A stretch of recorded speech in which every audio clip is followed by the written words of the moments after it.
So when Jesus and the disciples arrive, they as the gospel story says, they immediately encounter this man who ran out to greet them. And from a Jewish perspective, this man is unclean on so many levels. He's driven by demons. He lives in the tombs.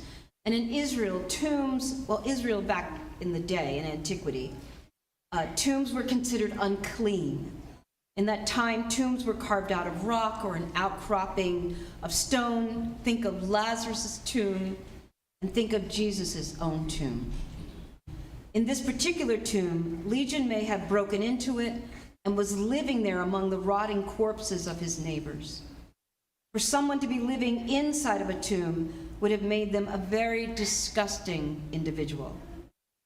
If we use our imagination to think about Legion and his living situation, there would be an odor, there would be a stench, there would be levels of decomposition, there might be maggots, flies, bugs, corpses might attract animals, if he's broken into it, and pests and scavengers. It was literally an unclean place, and it was not a place for the living. Some of us have dwelt among the dead metaphorically. Some of us have been cut off, isolated, neglected, abused, abandoned, and dealt with substance use, along with mental illness. In the 7 acts of corporal mercy, one of the things that Jesus asks us to do is to care for the dead. I think in this case, it would be two-sided. One, that Legion is in and out of the tomb, and the dead are not allowed to rest in peace, so they're not being cared for. And he, too, in a way, is dead. He's unable to function. He's under the control of a demon. He's unable to connect with his family and his friends and his community.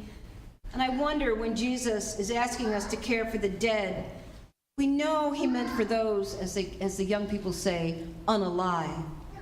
But he may also be asking for us to care for those who are alive, but they present as dead to us. The estranged son, the cousin we refuse to speak to, the brother who chooses alcohol over everything else in life. But in other cultures, including our own, the dead are venerated. Of course, a burial and a service is a way to care for the dead, but in some cultures there are celebrations. The dead are visited, we visit the dead, we leave flowers at their grave sites, and in some cases, toys and little trinkets are left there. And often also where the death took place, as you see on the highway sometimes. Sometimes visiting the dead involves a picnic or candles or small rocks or stones left on the headstone, all to say to those who pass by, this person mattered to someone, and we miss them terribly, and we love them. Caring for the dead is an act of love and mercy. Another thing that makes Legion unclean is that he is without clothing, which in the Jewish culture is verboten, unacceptable. I would say that goes for us in the modern age as well. Every time I write a sermon, I learn something new. In summary, walking around in public without clothing in Pennsylvania is generally illegal and can result in arrest and fines and imprisonment and a few other things I left out. So yes, Legion is truly considered unclean in his historical context. This guy checks all the boxes. And in the gospel, when it says they are opposite of Galilee, they truly are. They're on the opposite side of the sea. They are in an opposite culture. And yet Jesus comes into this space of his own volition. I often wondered how they came to arrive there.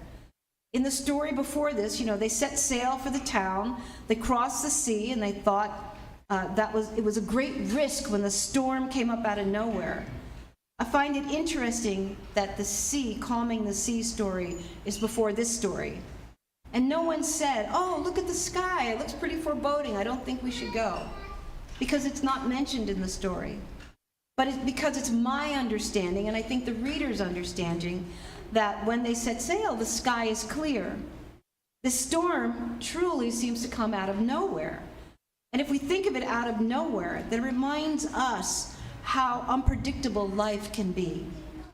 Also, was the storm sent to discourage them from continuing on their journey? Might there have been other forces at work? Or maybe it was sent as an example to share with the disciples. I think the storm represents events in our lives that we just don't expect. A difficult diagnosis, a car accident, a flooded basement, a fall that results in a broken wrist. It's important to take the time to bring the divine into these moments with you. Just like in the children's chat when we learned that God is interested in us and is with us everywhere and wants to be invited into our hearts. I learned at a conference I attended last week for professional chaplains. I attended a workshop on spirituality, and we were to imagine situations that upended us, and then to imagine bringing God into that moment, and how did it change for you? It was really a powerful exercise.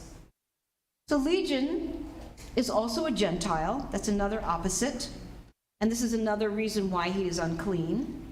As we read this, we tend to interpret Legion as someone who is dangerous and violent to the community. We know how dangerous he is to himself because he engages in self-harm. But the text says he's bruising himself. Clearly, this is a man who is suffering. He may be suffering from mental illness. We don't know how this all started. I wouldn't be surprised if he had a traumatizing experience in the past. Maybe he's been orphaned. We don't know. But we do know he's inhabited by a demon. He really isn't a violent man, but the townspeople have tried to chain him, and he broke free from his chains. But in the story, he's not running into the town. He's not harming anyone else. My guess is that the sounds he makes while he's in the tombs, and plus that he's just there, would make it a scary situation. I mean, imagine if you're a swine herder. That's a new word I learned. Instead of sheep herder, swine herder. On the way to sit with the pigs all day. You're on your way to sit with the pigs all day. And you have to walk by this area where Legion is. And there he is, in and out, smelly and dirty, out of his mind, hair unkempt, and with self-inflicted bruises on his body. It would be natural to avoid him. Maybe other people left food for him. Maybe another might leave a large woven cloth to be a blanket for him. I don't know. Legion is much like those in our society, the unhoused, the mentally ill, the isolated, the lonely, and those who are cut off from their families and the community for whatever reason. The story of Legion shines a light on how we may be treating others who are on the fringes of society. Jesus asks us to give drink to the thirsty and food to the hungry. For example, Louise is always inviting us to bring a little bit of food each week to donate to the food pantry. I've started doing it, and even though I don't earn that much money, I know my little contribution combined with everyone else's makes a difference. I would also like to think that there was some kind of communication between Jesus and the town. Yes, I believe he could sense and he knew exactly who Legion was, and that he knew that Legion was suffering, and that he went to his town intentionally, just as he did for Lazarus. I would also like to think that someone prayed for Legion to let God know that he was in trouble and needed help. In the world of demons, the one who is performing the exorcism needs to know the name of the demon in order to learn more about him. When Legion says his name in reference to a Roman army, a legion of soldiers could mean 5,000 to 6,000 men. Yes, there very well could have been 5,000 to 6,000 demons in Legion. The story is also a metaphor for the conflict between church and Rome at the time. It shows the reader that Jesus is ruler of all, the true light of the world, and that he has power and dominion over all, including Rome. Notice how right away, Legion recognizes Jesus and confesses who he is. When he sees Jesus, he cried out and fell down before him and said with a loud voice, "What have you to do with me, Jesus, Son of the Most High? I beg you, do not torment me." The demons are of a spiritual realm, as is Jesus, who is fully human and fully divine, who is the ruler of the spiritual realm. The demons know his power. They know he can crush them and conquer them. As you read the Bible and listen to stories in church, notice who often recognizes Jesus for who he is. It's usually a demon or someone in need of healing, one of his followers like Peter or Martha, or the sister of Lazarus. Even a modern exorcism is done in the name of Jesus Christ, and the demons must obey the priest. After reading stories of Christ and demons, one can see how fallen angels actually help us become closer to Christ. We are able to see the demons for who they are, and we know that that is not the way. Jesus is the way for us. Once a demon, always a demon, and there's no hope for redemption, no hope for them at all. The demons in the story also show a little bit of hope, but it's not real. They're liars and manipulators. Their hope is that Jesus will not send them to the abyss, but rather they request to go into the pigs, an animal that is again considered unclean by the Jewish faith. The abyss was a place where the earth or the depths of the sea where God walked. The abyss was a place of judgment. So even though it seems they're negotiating with Jesus, he sends them into the pigs, and the pigs run down the hill and they are drowned. And once the pigs are indeed drowned, the demons are most certainly cast into the abyss, or the depths of the sea where God walked over the dominion. To us, the destruction of the pigs may seem quite cruel, especially if you've seen the movie Babe. But in the historical context, they were seen as wholly unclean, and therefore there was little sympathy for the pigs in that time. I lament over the moment because someone lost their entire livelihood, and they'll have to start all over again, acquiring pigs or some other animal or another profession. And in this story, there are many exchanges. So as you read the Bible, we experience that Jesus is a true revolutionary. He literally flips the script. Jesus exchanges the man's instability for being right in mind, his nakedness for being fully clothed, his not having ever met Jesus and being filled with rage and torment, to sitting peacefully at his feet. And for those of you who read and know that those who sit at the feet of Jesus, they are his disciples. And so now he's no longer isolated or cut off, and he's able to reunite with his community. But when the crowd shows up, now try to imagine that scene. They heard the swineherds, like shepherds, shouting through the town. It must have been distressing to hear bits of the story. Come and see Legion. He's calm. He's peaceful. There's this man that came out of nowhere. There are dead pigs in the sea. Come and see. We can't explain it. So the people of the town rushed to the scene, and what did they take in? There's Legion sitting at the feet of Christ, calm, dressed, and in his right mind. Then they wonder, what's going on here? Then they look past Jesus and into the sea, and it is full of carcasses of dead pigs. What is going on here?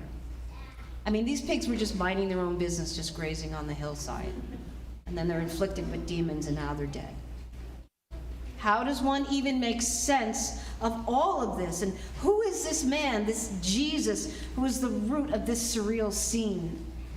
They're able to intuit that whoever this man is, he is powerful and a mighty man.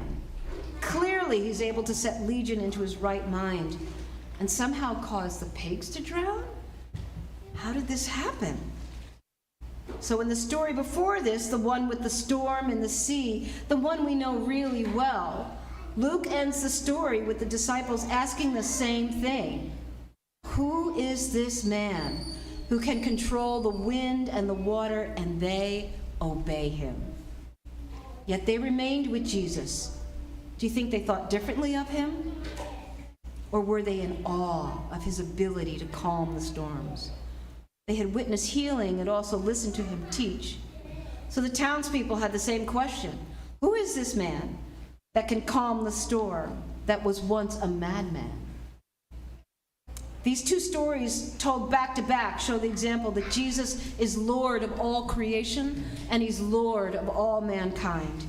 And he's able to restore and bring order out of chaos. And he's able to bring restoration and calm to creation as well as mankind. Then the moment of return. Jesus returns with his disciples, and Legion is returned to his community. After asking Jesus if he could accompany him and those that came with him, and as we know through experience in the Bible, Jesus often, but not always, he often tells the person he has just healed or performed a miracle for to not tell them what happened. I think Jesus is doing this so as not to be prideful or boastful, but maybe he's doing it for crowd control and he doesn't want everybody to know right in the moment.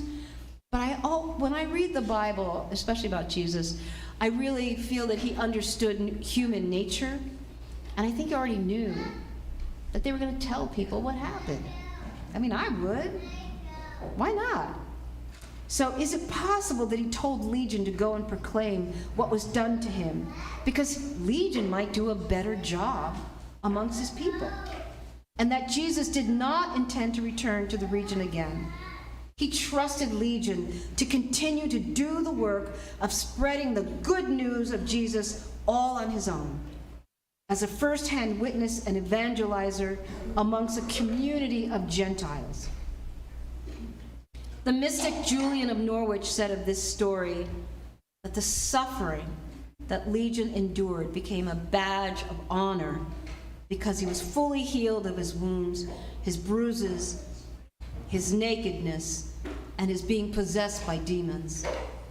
He can truly proclaim and preach the word through his own personal experience.